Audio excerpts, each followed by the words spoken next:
Alright guys, here today we have the Order Battle Tome for the Sylvaneth, the tree spirits from the realm of life, here to do battle against the forces of chaos. So, contents page. So look. So obviously it goes into the goes into the story, the background of the Sylvaneth. Goes into the war scrolls. You have their battalions, the armies, how they work and stuff. All the battle plans, the story-wise ones. Goes into the units, their fluff essentially. So yes, let's have a look. So there you go. Get the normal artwork. Quite cool story and history into the way the realm of life inhabitants fight their wars and live their lives. Because it's a bit interesting, these are very much humanoid in aspect, but completely unlike humans. Well, you got the elfy looking ones, the spirits that decide to look like the elves. But other than that, they're completely different from us. You feel me? Or humans in general. So here we go. Goes more into the houses and the fluff for these different bits. So Song of War, you get into the timeline, how it works for these guys.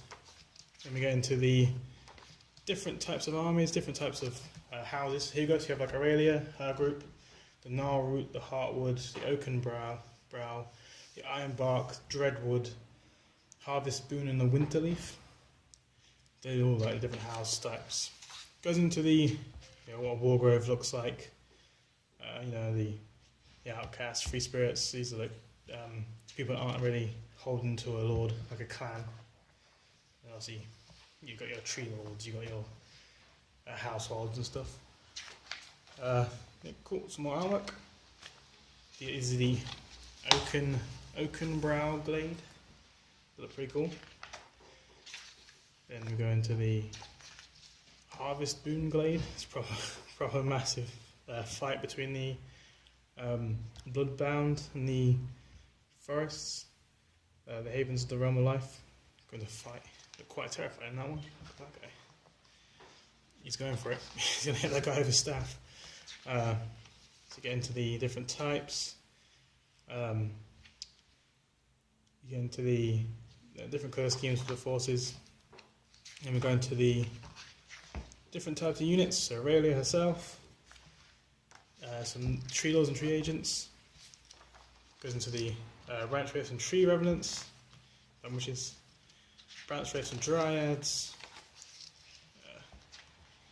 The Sons of Duroth, which is quite cool because he was from the old ancient realms, the ancient life. His old champion protected the Afrolorian, and now he's been split into more pieces essentially. Which is pretty cool. They echo the ancient lord. The spirit of Duroth is similar in aspect to a tree lord, but can be distinguished by the flickering energies that dance within its body and the guardian sword it wields in battle. So a giant tree lord with a giant sword. Sounds good. Sounds good to me. And we've got the Kronoth hunters. Kronoth is one of the few deities the Sylvaneth worship alongside Aurelia herself. So, it's pretty good. The Outcasts, Dryaka, who's amazing. Then we go into the different types of artwork, pictures of the armies from different glades and everything. Which is pretty cool. Some stunning models. So I'm starting an army of these myself, to be fair. So these guys are awesome. We've got some more. Aurelia, the heavy metal team doing their job. Do some awesome art. Dryaka. And then we get into some of the battle plans and the how to play games. So these are some rules for playing in the battle plans. You decide to play. If you have any Sylvaneth units, you can decide to apply these rules. So you roll a d6. If you're against Chaos, you're -1, and it depends on the level of awakening. So the first one is the Agony of Loss. On a roll unit for each Sylvaneth unit on the board. On a 1, it suffers D3 mortal wounds. And it gets better as you roll d6 every turn, add that to the total. So it's 0 to 3 is that, 4 to 8, 9 to 14, 15 to 19, and 20 plus. And these gives effects of the Wood's Awakening. So like 4 to 8 means nothing really. 9 to 14 means that you roll dice for each wounded Sylvaneth model on the battlefield. 6 it heals a wound. Life flourishes, so now you get to add a wood anywhere that is at least 1 inches away from any of the models. And then on a 5 or 6, each wounded one heals a wound. And then on this one, all Sylvaneth models gain +1 bravery. You get to add a wood every turn. And then on a 4, 5, or 6, they get to heal a wound. So as they wake up the woods, they reawaken the realms that fall under chaos. Then you have so every Chaos Wizard knows the Corrupt the Land spell, which is a casting value of 5. Successfully cast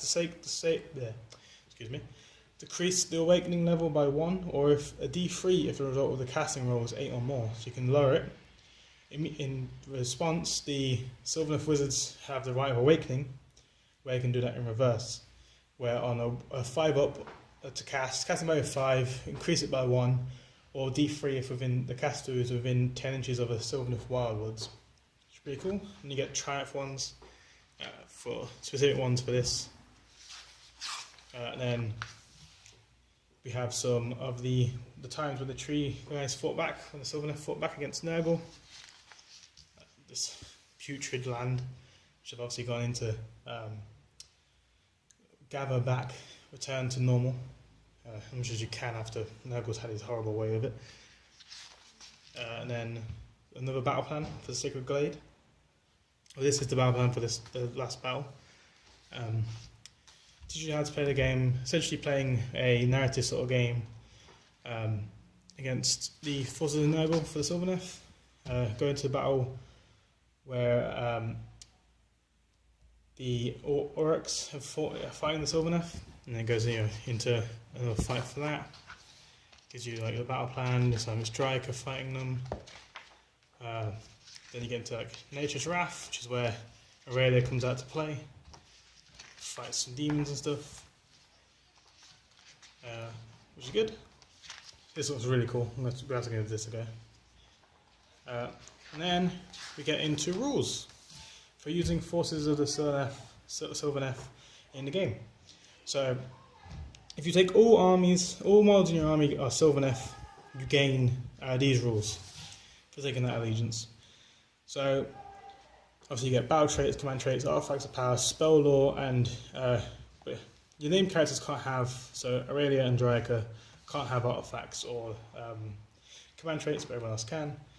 And then obviously for taking this allegiance, this is what you get. So you get Wargroves, so you can get a Sylvian for Wildwood, which you can place anywhere on the battlefield after set up terrain, but before actually choosing who's on what side and setting up their armies.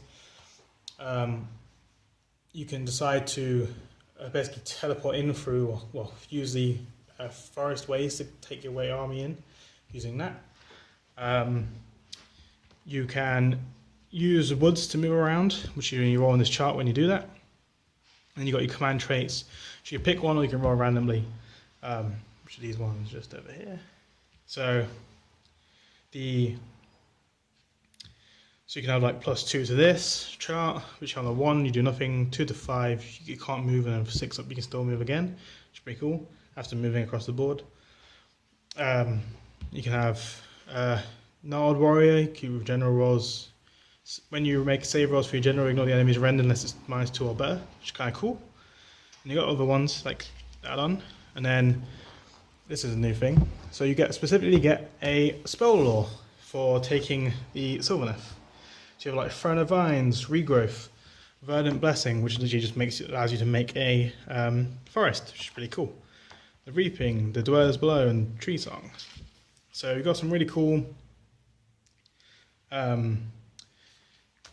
abilities to just basically bring along the idea of regrowing, which for life for Sylvaneth, which makes sense. That's what they're all about, the realm of life and everything. You have Artifacts of the Glade, which are, so these ones are normal artifacts you can get to basically anyone, and these ones you're going to get to wizards. So you have Arcane and you have normal. You get 1 just for taking the army, and then for every extra battalion you have, you can take an extra 1. Pretty cool.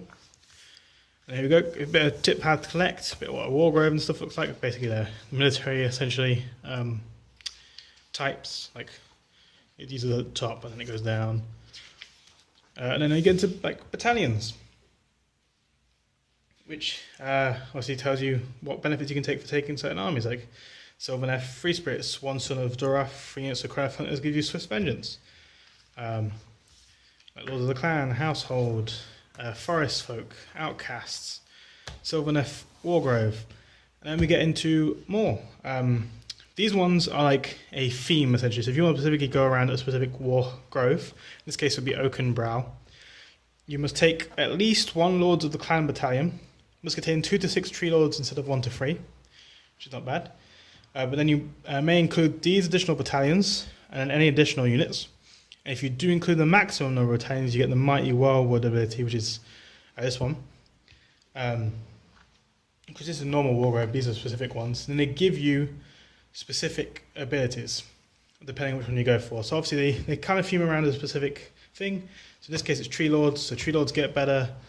And then like Gnarlroot Wargrove is a bit more about Dryads, so they get more abilities to help Dryads. Heartwood Wargrove seems to be more about the Chronoth Hunters. So each one has its own specific one to go around, really. So the Ironbark seems to be more about the Revenants, and then the Wintergrove seems to be a bit more of everything, essentially. That's more of a generic one, and these ones kind of go into that same idea. It's more about the sprites. This is more about seems to be about the leaders, sort of characters, branch wraiths. And then we go into other ones. This is quite an interesting one. So this is a battle host, a battalion, a war scroll battalion, which includes units from both the Sylvaneth and the Stormcast Eternals, and they give abilities for that, which is pretty cool. Like to actually mix armies in the battalion. And then obviously it goes into the war scrolls for each unit. As far as I can tell, the points aren't in here, they're only in the General's Handbook. So then if you don't want to play your points, you don't have to worry about them being here or anything. You know, it's all personal preference. I'm assuming that further publications will come out with their own points in there, because these ones are already in the General's Handbook, so I didn't have to reprint them again. So then we have Aurelia, Dryaca,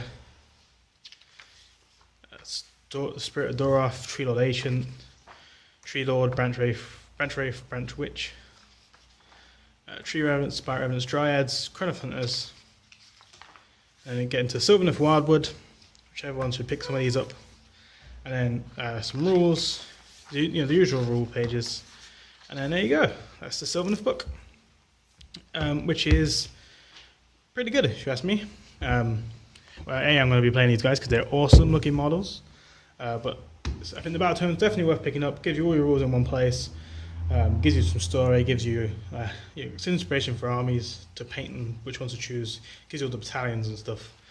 So I think the Order Battletome for Sylvaneth is pretty good.